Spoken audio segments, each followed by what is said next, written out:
कयदी number 132 जहाकू फांसी दंड शुणा जाई सारिथिला। जेतेबेले तार फांसी दिन पाखी आसिला जल्लाद ताकू फांसी खुंट निकटकू नेबा पई प्रस्तुति आरंभ कले। सही समय जेलर 22 वर्षिया सुंदरी जेलर साहिबा ताकू तार शेष इच्छा पचारिले। कयदी जो इच्छा प्रकाश कला ताहा पूरा जेल रे चांचल्य खेलाई देला। से कहिला, जेलर साहिबा मोर शेष इच्छा हेउछि जे मु मो जीवनर शेष राति जणे अविवाहिता झियो सहित बिताइबाकू चाहे जे निज इच्छा रे मो सहित होइबो। बास गोटे राति सेही झियो मो सहित सोइबो, एहा ही मोर इच्छा। एहा सुनी सेठारे उपस्थित समस्त सिपाही एवं जेल अधिकारी आश्चर्य होइगले। समस्ते परस्पर मुहकू चाहिबाकू लागिले। काहाकू बुझा पडु नथिला जे एपरि इच्छा किपरि पूरण करा जाय पारिबो। सेतिकी बेले सेही कयदी कहिला, जदि संभव हुए तेबे पूरा सहर रे घोषणा कराई दियंतु जे कोन केही एमिति झियो अछि जे गोटे राति पई जणे मृत्युदंड पाइथिबा कयदीर बोहू हेबाकू प्रस्तुत। एहा सुनी प्रत्येक सिपाही स्तब्ध होइगले। किंतु प्रश्न एहा थिला जे कोन सतरे एही कयदीर इच्छा पूर्ण करागला। से झियो किए थिला, केउठारु आसीथिला एवं सेही राति रे एमिति कोन हेला जे समस्तको लोम टांकुरी उठिला। मो नाम अजिंत, मु जणे 35 वर्षीय महिला इंस्पेक्टर। मोर पूरा जीवन पुलिस स्टेशन, कोर्ट, कचेरी एवं जेल रो उच्चा उच्चा कांथ भितर ही बीतीगला। मु जीवन रे अनेक कैदी को आसीबा जिबा करिवार देखिछि। किछि निर्दोष लागुथिले, किछि अत्यंत भयंकर, किंतु जणे कैदी एमिति थिला जे मो हृदय को एक अजब द्वंद्व रे पकाई देइथिला। तार नाम थिला कैदी नंबर 132। से कोनसी साधारण कैदी परि लागु नथिला। ता आखिरे एक अजब गभीरता थिला, जेपरि से कोनसी दूर दुनिया रे हजि जाइछि। मु ताकू केबे ठीक भाबरे बुझी पारिली नाही। ना से संपूर्ण निरीह लागुथिला, ना संपूर्ण अपराधी। जेतेबेले मु नुआ नुआ चाकरी रे जोग देइथिली सेतेबेले मो बयस मात्र 22 वर्ष थिला। मु युवती थिली एवं जीवन को देखिबार दृष्टिकोण मध्य नुआ थिला। जेतेबेले भी मो नजर सेही कैदी उपरे पडुथिला मोते लागुथिला जेमिति से कोनसी गभीर चिंतारे बुडी रहिछि। ता मुहरे एक अजब शांति थिला, किंतु ता आखिरे सबुबेले उदासीनता रहुथिला। जेउ कथा मते सबुठारु अधिक विचलित करुथिला ता हेला जे तार बयस केवल 21 वर्ष थिला। से एपर्यंत दुनिया को ठीक भाबरे देखिबा मध्य आरंभ करि नथिला एवं वर्तमान ताकू सबुदिन एही दुनिया को विदाय देबार थिला। से बहुत कम कथा कहुथिला। एमिति लागुथिला जेमिति ता पाखरे कहिबा पई शब्द नाही किंबा बोध हुए से कहिबाकू चाहु नथिला। अनेक थर मोर इच्छा हेउथिला कि ताकू पचारंती, आखिर तुमे एमिति केउ अपराध करिछ जे तुमको मृत्युदंड शुणा जाइछि। किंतु ता मुह निराशा देखि मो पाद आपे आपे अटकी जाउथिला। तथापि कैदी नंबर 132 को देखि मो मनरे एक सहानुभूति सृष्टि होई जाउथिला। जेमिति कोनसी प्रश्न मो भितरे भितरे जन्म नेउछि। मात्र जेलर नियम बहुत कठोर थाए। कैदी मानक सहित आवश्यकता ठारू अधिक कथा हेबा किंबा सहानुभूति देखाइबा संपूर्ण मना थिला। दिने मते खबर मिलिला जे 2 दिन परे कैदी नंबर 132 को फांसी दिया जिवो। ताकू शेष थर पई निज घर लोकंकु भेटिबार अनुमति मध्य मिलिबो। एही खबर पढ़िबा मात्रे मो मनरे एक अजब अस्थिरता खेलीगला। मो हृदयर धड़कन बढ़िबारे लागिला, जेमिति कोनसी अघटन घटिबाकू जाउछि। मु जानिथिली जे प्रत्येक मृत्युदंड पाइथिबा कैदी को तार शेष इच्छा निश्चय पचरा जाय। मृत्यु पूर्वरु एहा ही एकमात्र अधिकार थाए। चाहे से निज पसंदर खाद्य खाइबाकू चाहू, काहाकू भेटिबाकू चाहू बा अन्य कोनसी इच्छा प्रकाश करू। सेही दिन कैदी नंबर 132 जहार प्रकृत नाम साहिद थिला निज मां को भेटुथिला। ता मां ताकू कुढाई जोर रे कांदुथिले एवं बारंबार कहूथिले, पुओ मोते पूरा विश्वास अछि जे अल्लाह तोते फांसीरु बंचाई देबे। तांकर एही शब्द मो कानरे बहुत पर्यंत गुंजित हेउथिला। जणे मार एते विश्वास मो पई अविश्वसनीय थिला। फांसी दंड शुणा सरीथिला एवं जेल रे बोध हुए क्वचित कौनसी निष्पत्ति फेराई निया जाए। तथापि से महिला पूरा भरोसार सह कहूथिले जे तांको पुओ निर्दोष अटे किंबा कौनसी चमत्कार निश्चय हेबो। सेही दिन मते आदेश मिलिला जे साहिद को तार शेष इच्छा पचारि निया जाऊ। मु भाबुथिली जे बोध हुए से कहिबो जे से निज घर लोकन सहित आउ किछि समय बिताइबाकू चाहे। एपरि परिस्थिति रे किएबा बड़ इच्छा रखे, किंतु मोते कोन जणा थिला जे तार शेष इच्छा एते अजब एवं आश्चर्यजनक हेबो जे मु शुणी हली जिबी। मु ता पाखकू गली एवं जीवन रे प्रथम थर ता सहित कथा हेली। किछि मुहूर्त नीरवता रहिला। तापरे मु सहानुभूतिर सह पचारिली, साहिद तुमर कोनसी शेष इच्छा थिले कुहो, ताहा पूरण करिबाकू पूरा चेष्टा करा जिवो। साहिद मो आडकू देखिला एवं धीर स्वर रे कहिला, मैडम मोर गोटे शेष इच्छा अछि, किंतु मु चाहे कि आपण प्रथमे मोते कथा दियंतु जे ताहा पूरण करा जिवो। मु आश्चर्य थिली, तथापि मु ताकू आश्वासन देली एवं कहिली, एहा प्रत्येक कैदीर अधिकार, तुमर इच्छा पूरण करिबाकू निश्चय चेष्टा करा जिवो। मुते आश्चर्य एही कथारे थिला जे से केते शांति रे निज शेष इच्छा विषय रे कथा हेउथिला, जेमिति ताकू मृत्युर कोनसी भय ही नाही। मु कहिली, चालो डीएम साहेब निजे तुमको तुमर शेष इच्छा विषय रे पचारिबे। मु साहिद को नै डीएम साहेबंको कोठरी रे पहुंचिली। डीएम साहेब ताकू बड़ ध्यानर सह देखिले एवं कहिले, पुओ कुह तुमर शेष इच्छा कोन। जिंत आश्चर्य थिला जे डीएम साहेब मध्य एही कैदी सहित एते स्नेह एवं नम्रतार सह व्यवहार करुथिले। साधारणतः एपरि हुए नाही, किंतु बोध हुए सेमाने सत्य जानिथिले। जेमिति सेमानंकु जणा थिला जे साहिदर अपराध सेते सीधा सड़क नथिला किंबा एहा मध्य जे ताकू एही दंड काहेकि मिलिथिला। ଏହି ଜେଲରେ ପ୍ରାୟତଃ ଏମିତି କଏଦୀ ଥାନ୍ତି ଯେଉଁମାନଙ୍କର ଅପରାଧ ବହୁତ ମାମୁଲି ହୋଇଥାଏ କିନ୍ତୁ ଦଣ୍ଡ ଅତ୍ୟନ୍ତ କଠୋର। ଅନ୍ୟ ପକ୍ଷରେ ବଡ଼ ବଡ଼ ଅପରାଧୀମାନେ ମୁକ୍ତ ଭାବରେ ବୁଲୁଥାନ୍ତି। ଏହା ହିଁ କଠୋର ସତ୍ୟ ଥିଲା। ସାହିଦ ଗଭୀର ନିଶ୍ୱାସ ନେଲା ଏବଂ ଅତି ଶାନ୍ତ ସ୍ୱରରେ କହିଲା, ସାର୍, ମୋର ଶେଷ ଇଚ୍ଛା ଏହା ଯେ ମୁଁ ଜୀବନରେ ପ୍ରଥମ ଏବଂ ଶେଷ ଥର ପାଇଁ ବିବାହ କରିବାକୁ ଚାହୁଁଛି। ମୁଁ ନିକାହ କରିବାକୁ ଚାହୁଁଛି ଏବଂ ନିଜ ସ୍ତ୍ରୀ ସହିତ ଗୋଟିଏ ରାତି ବିତାଇବାକୁ ଚାହୁଁଛି। ଏହା ଶୁଣିବା ମାତ୍ରେ କୋଠରୀରେ ଯେମିତି ନୀରବତା ଛାଇଗଲା। ମୁଁ ଡିଏମ୍ ସାହେବ ଏବଂ ବାକି ଉପସ୍ଥିତ ଅଫିସରମାନେ ଆଶ୍ଚର୍ଯ୍ୟ ହୋଇ ପରସ୍ପରର ମୁହଁ ଦେଖିବାକୁ ଲାଗିଲୁ। କାହାକୁ ବିଶ୍ୱାସ ହେଉନଥିଲା ଯେ ଜଣେ ମୃତ୍ୟୁଦଣ୍ଡ ପାଇଥିବା କଏଦୀ ଏପରି କଥା ଏତେ ଶାନ୍ତିରେ କହିପାରେ। ଡିଏମ୍ ସାହେବ କିଛି ମୁହୂର୍ତ୍ତ ଚୁପ୍ ରହିଲେ, ତାପରେ ବହୁତ ନମ୍ରତାର ସହ କହିଲେ, ପୁଅ, ବିବାହ ତ ଆମେ କରାଇଦେବୁ, କିନ୍ତୁ ପ୍ରଶ୍ନ ଏହା ଯେ କେଉଁ ଝିଅ ତୁମକୁ ବିବାହ କରିବ ଏହା ଜାଣି ମଧ୍ୟ ଯେ ତାର ପରଦିନ ହିଁ ତୁମକୁ ଫାଶୀ ଦିଆଯିବ। ସେ କିଛି ସମୟ ଅଟକି ଗଲେ, ତାପରେ କହିଲେ, ତୁମେ ଫାଶୀ ଦଣ୍ଡ ପାଇଥିବା କଏଦୀ ଅଟ। ନା ତୁମେ ଧନୀ, ନା ତୁମର କୌଣସି ଏମିତି ପ୍ରଭାବ ଅଛି ଯେ କୌଣସି ପରିବାର ଟଙ୍କା ଲୋଭରେ ଝିଅ ଦେଇଦେବ। ତୁମେ ଏକ ଗରିବ ପରିବାରରୁ ଆସିଛ ଏବଂ ଏପରି ପରିସ୍ଥିତିରେ ଗରିବ ପୁଅକୁ ବିବାହ କରିବାକୁ କେହି ପ୍ରସ୍ତୁତ ହୁଅନ୍ତି ନାହିଁ। ତେବେ ତୁମେ ନିଜ ଜୀବନର ଶେଷ ସୁଯୋଗ ଏଭଳି କାହିଁକି ନଷ୍ଟ କରିବାକୁ ଚାହୁଁଛ? ତାପରେ ସେ ଗମ୍ଭୀରତାର ସହ କହିଲେ, ଅନ୍ୟ କୌଣସି ଇଚ୍ଛା କୁହ, ମନପସନ୍ଦ ଖାଦ୍ୟ କିମ୍ବା କୌଣସି ଖାସ୍ ବ୍ୟକ୍ତିଙ୍କ ସହ ସାକ୍ଷାତ ଆମେ ସବୁ କରିବାକୁ ପ୍ରସ୍ତୁତ, ମାତ୍ର ବିବାହ ଅସମ୍ଭବ। କିନ୍ତୁ ସାହିଦ ଉପରେ ଡିଏମ୍ ସାହେବଙ୍କ କଥାର କୌଣସି ପ୍ରଭାବ ପଡ଼ିଲା ନାହିଁ।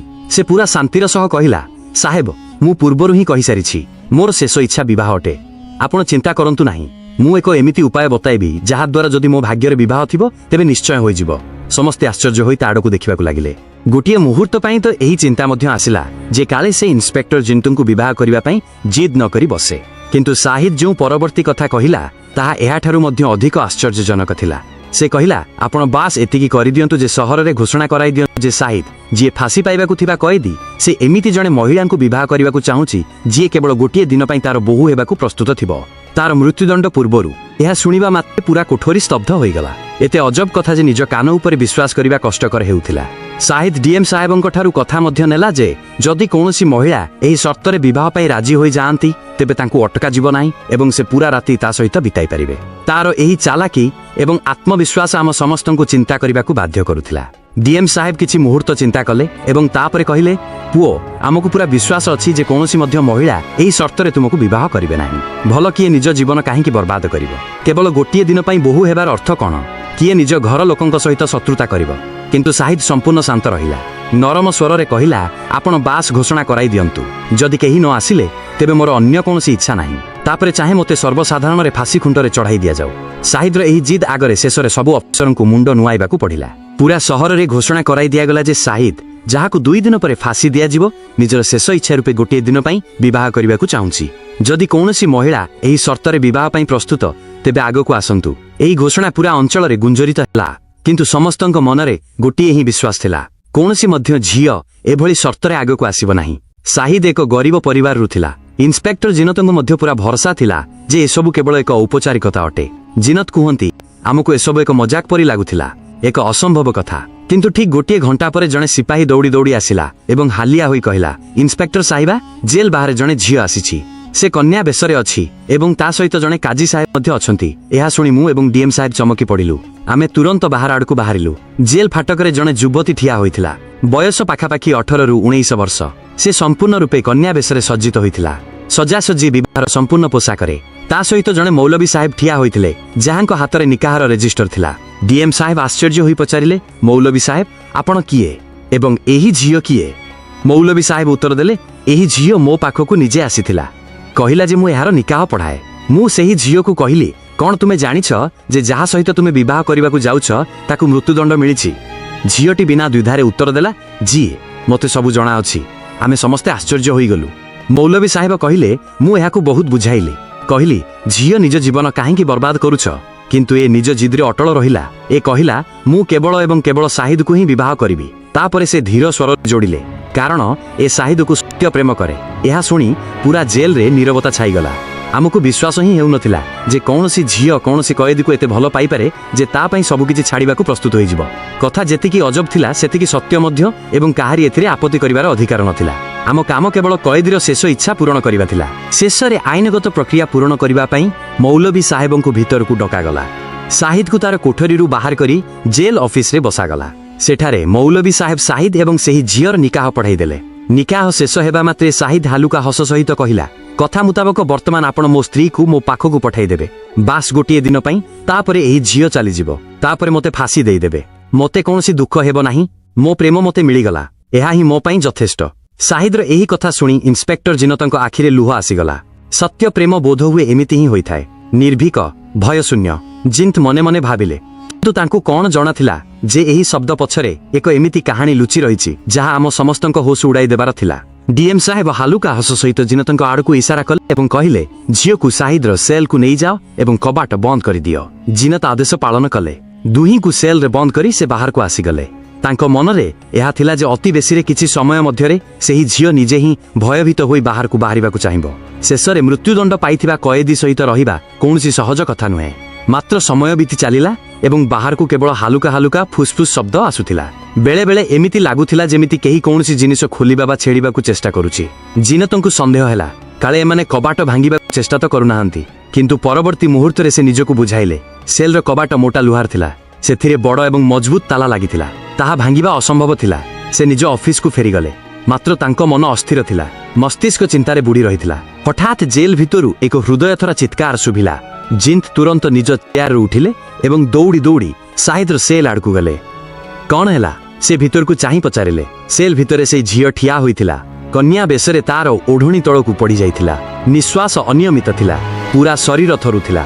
ଯେମିତି ହିଁ ଜିନ୍ତ ତାକୁ ଧ୍ୟାନର ସହ ଦେଖିଲେ, ସେ ଥରି ଥରି କହିଲା, ମୋତେ ଏଠାରୁ ବାହାର କରନ୍ତୁ। ମୁଁ ଏଠାରେ ରହିବାକୁ ଚାହେଁ ନାହିଁ। ଜିନ୍ତ ଆଶ୍ଚର୍ଯ୍ୟ ହୋଇଗଲେ। ବର୍ତ୍ତମାନ କଣ ହେଲା? ସେ ପଚାରିଲେ। ବର୍ତ୍ତମାନ ତ ତୁମେ ନିଜ ଇଚ୍ଛାରେ ବିବାହ କରିଥିଲା। ପ୍ରେମର ନିଶା ଉତୁରିଗଲା। ଏବେ ନିଜ ଭବିଷ୍ୟତର ଚିନ୍ତା ହେବାକୁ ଲାଗିଲା। ଝିଅଟି କୌଣସି ଉତ୍ତର ଦେଲା ନାହିଁ। ବାସ୍ ନିଜ ପୋଷାକ ଠିକ୍ କରିବାକୁ ଲାଗିଲା। ଯେମିତି କୌଣସି କଥା ତାକୁ ଭିତର ପର୍ଯ୍ୟନ୍ତ ଦୋହଲାଇ ଦେଇଛି। ଜିନ୍ତ କବାଟ ଖୋଲିଲେ ଏବଂ ପରବର୍ତ୍ତୀ ମୁହୂର୍ତ୍ତରେ ସେହି ଝିଅ ବିଜୁଳି ବେଗରେ ବାହାରକୁ ବାହାରିଗଲା। ବିନା କିଛି କହି, ବିନା ପଛକୁ ଚାହିଁ ସିଧା ବାହାରକୁ ଚାଲିଗଲା।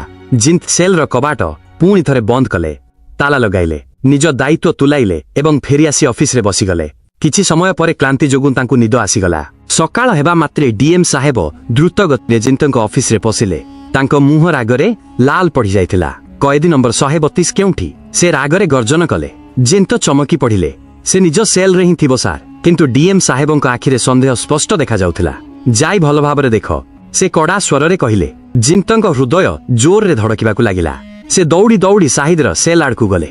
କବାଟ ପାଖରେ ପହଞ୍ଚି ସେ ସବୁଦିନ ପରି ଡାକିଲେ, ସାହିଦ, କବାଟ ପାଖକୁ ଆସ। କୌଣସି ଉତ୍ତର ନାହିଁ। ତାଙ୍କ କପାଳରେ ଝାଳ ଆସିଗଲା। ହୃଦୟର ଧଡ଼କନ ଆହୁରି ଦ୍ରୁତ ହୋଇଗଲା। ସେ ଝରକା ଦେଇ ଭିତରକୁ ଚାହିଁଲେ ଏବଂ ଯେଉଁ ଦୃଶ୍ୟ ଦେଖିଲେ ତାଙ୍କ ହୋଶ ଉଡ଼ିଗଲା।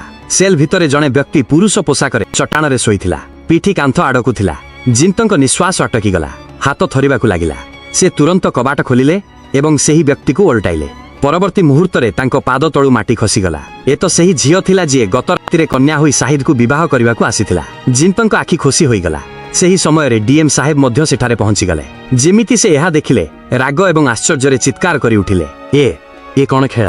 ସାହିଦ କେଉଁଠି? ଜିନ୍ତ ଉତ୍ତର ଦେବା ଅବସ୍ଥାରେ ମଧ୍ୟ ନଥିଲେ। ଡିଏମ୍ ସାହେବଙ୍କ ରାଗ ଆହୁରି ବଢ଼ିଗଲା। ଏସବୁ ତୁମ ଅବହେଳାର ପରିଣାମ। ଯଦି ତୁମକୁ ନିଜ ଡ୍ୟୁଟି କରିବା ଆସୁନାହିଁ, ତେବେ ଏଠାରେ କାହିଁକି ଅଛ? ସେ ଗର୍ଜନ କରି କହିଲେ, ତୁମ ଭୁଲ ଯୋଗୁଁ ଜଣେ ମୃତ୍ୟୁଦଣ୍ଡ ପାଇଥିବା କଏଦୀ ଜେଲ୍ରୁ ଫେରାର ହୋଇଗଲା। ଜିନ୍ତଙ୍କ ମସ୍ତିଷ୍କ ଶୂନ୍ୟ ହୋଇଯାଇଥିଲା। ତାଙ୍କ ନଜର ସାମ୍ନାରେ ପଡ଼ିଥିବା ଝିଅ ଉପରେ ଗଲା। ସତ୍ୟ ବର୍ତ୍ତମାନ ସମ୍ପୂର୍ଣ୍ଣ ସ୍ପଷ୍ଟ ଥିଲା। ଏସବୁ ଏକ ଧୋକା ଥିଲା। ସାହିଦ ଆମ ସମସ୍ତଙ୍କୁ ବୋକା ବନାଇ ଦେଇଥିଲା। ସେ ନିଜେ କନ୍ୟା ବେଶରେ ଜେଲ୍ରୁ ଫେରାର ହୋଇଯାଇଥିଲା। ଗତ ରାତି ପର୍ଯ୍ୟନ୍ତ ଜିନ୍ତ ଭାବୁଥିଲେ ଯେ ଏହି ଝିଅ ପ୍ରେମରେ ପାଗଳ ହୋଇ ଆସିଛି, ଯେ ସେ ସାହିଦକୁ ସତ୍ୟ ପ୍ରେମ କରେ। ମାତ୍ର ବାସ୍ତବତା ଏହା ଥିଲା ଯେ ଏସବୁ ଏକ ଷଡ଼ଯନ୍ତ୍ର ଥିଲା। ସାହିଦ ଏହି ଝିଅକୁ ମୋହରା ବନାଇଥିଲା ଏବଂ ଆମେ ସମସ୍ତେ ଆଖିରେ ପଟି ବାନ୍ଧି ତାର ସାହାଯ୍ୟ କରୁଥିଲୁ। ବର୍ତ୍ତମାନ ପ୍ରଶ୍ନ ଏହା ଥିଲା ଯେ ଏହି ଝିଅର କଣ କରାଯିବ? ସେ ଆମ ସାମ୍ନାରେ ବସିଥିଲା। ତା ମୁହଁରେ ନା ଭୟ ଥିଲା ନା ପଶ୍ଚାତାପ। ସମ୍ପୂର୍ଣ୍ଣ ଶାନ୍ତିରେ କହିଲା, ଆପଣମାନେ ସାହିଦଙ୍କ ସହିତ ଭଲ କଲେ ନାହିଁ। ସେ ମୃତ୍ୟୁଦଣ୍ଡର ଯୋଗ୍ୟ ନଥିଲେ। ଜିନ୍ତ ରାଗରେ କହିଲେ, ଏହା ତ ସମୟ ହିଁ କହିବ। ଝିଅଟି ସିଧା ଜିନ୍ତଙ୍କ ଆଖିରେ ଦେଖି କହିଲା, ସେ ନିର୍ଦ୍ଦୋଷ ଅଟନ୍ତି ଏବଂ ସେ ଏହି କଥା ପ୍ରମାଣିତ ମଧ୍ୟ କରିକି ରହିବେ। ଏହା ଶୁଣି ଜିନ୍ତଙ୍କ ରାଗ ଆହୁରି ବଢ଼ିଗଲା। କିନ୍ତୁ ସେ କିଛି କରିପାରୁନଥିଲେ। ସେହି ମୁହୂର୍ତ୍ତରେ ଡିଏମ୍ ସାହେବ କଠୋର ଭାବରେ ଆଦେଶ ଦେଲେ, ସାହିଦକୁ ତୁରନ୍ତ ଖୋଜ। ଯଦି ସେ ହାତରେ ନ ଲାଗେ, ତେବେ 2 ଦିନ ପରେ ସରକାରଙ୍କୁ କଣ ଉତ୍ତର ଦେବେ? ସେ ରାଗରେ କହିଲେ, ଆମକୁ ତାକୁ ଫାଶୀ ଦେବାର ଥିଲା ଏବଂ ସେ ପୁରା ଜେଲ୍କୁ ଧୋକା ଦେଇ ଫେରାର ହୋଇଗଲା। ଏହା ଆମ ପାଇଁ ବହୁତ ବଡ଼ ଲଜ୍ଜାର କଥା। ଇନ୍ସପେକ୍ଟର ଜିନତଙ୍କ ହୃଦୟ ଖରାପ ଭାବରେ ଘାବରାଇ ଯାଇଥିଲା।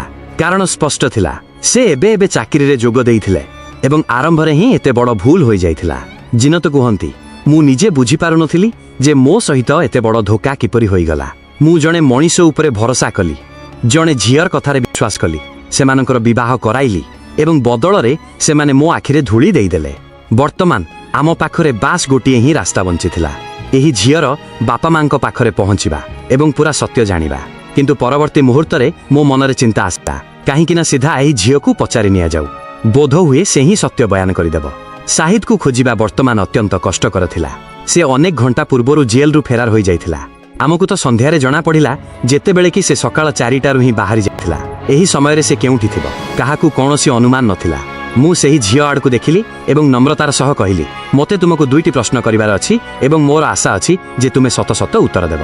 ସେ ବିନା ଦ୍ୱିଧାରେ କହିଲା, ମୁଁ ସାହିଦ ଭାଇଙ୍କ ବିଷୟରେ ପ୍ରତ୍ୟେକ କଥା ସତ ସତ କହିବାକୁ ପ୍ରସ୍ତୁତ। ମୁଁ ଚମକି ପଡ଼ିଲି। ସେ ଏବେ ମଧ୍ୟ ସାହିଦକୁ ସ୍ୱାମୀ ନୁହେଁ ଭାଇ କହୁଥିଲା। ମୁଁ କଡ଼ା ସ୍ୱରରେ ପଚାରିଲି, କ'ଣ ତୁମେ ତାକୁ ନିଜର ଭାଇ ମାନୁଛ? ଯଦି ସେ ପ୍ରକୃତରେ ତୁମର ଭାଇ ଥିଲା, ତେବେ ତୁମେ ଦୁହେଁ ଏହି ପୁରା ନାଟକ କାହିଁକି କଲ? ସେ ଚୁପ୍ ହୋଇଗଲା, ଯେମିତି କୌଣସି ଗଭୀର ଚିନ୍ତାରେ ବୁଡ଼ି ଯାଇଛି। ତାପରେ ସେ ଯାହା କହିଲା ତାହା ମୋ ହୋସ୍ ଉଡ଼ାଇଦେଲା। ନାହିଁ, ସେ ମୋର ନିଜ ଭାଇ ନୁହେଁ। ମୁଁ କଠୋର ଭାବରେ କହିଲି, ତେବେ ଏସବୁ କାହିଁକି କଲ? ବିବାହ କାହିଁକି କଲ? ଏବଂ ବର୍ତ୍ତମାନ ହଠାତ୍ ତାକୁ ଭାଇ କାହିଁକି କହୁଛ?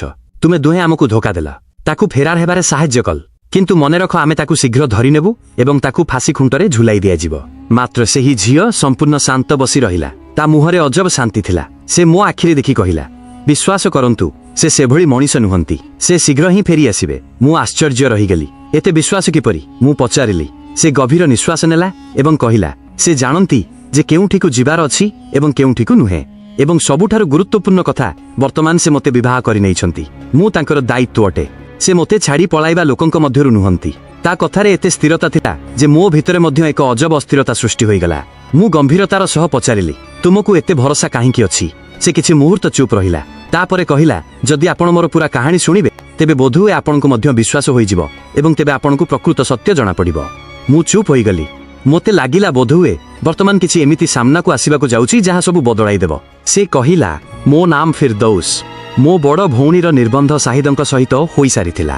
ସାହିଦ ପିଲାଦିନରୁ ହିଁ ବହୁତ ସାହସୀ ଥିଲେ। ବୋଧହୁଏ କ୍ୱଚିତ୍ କେବେ ସେ ଡରି ପଛକୁ ହଟିବା ଶିଖିଛନ୍ତି। ସେ ମୋ ବାପାଙ୍କର କକା ପୁଅ ଭାଇ ଥିଲେ, ଅର୍ଥାତ୍ ସମ୍ପର୍କରେ ଆମର ନିଜର ହିଁ।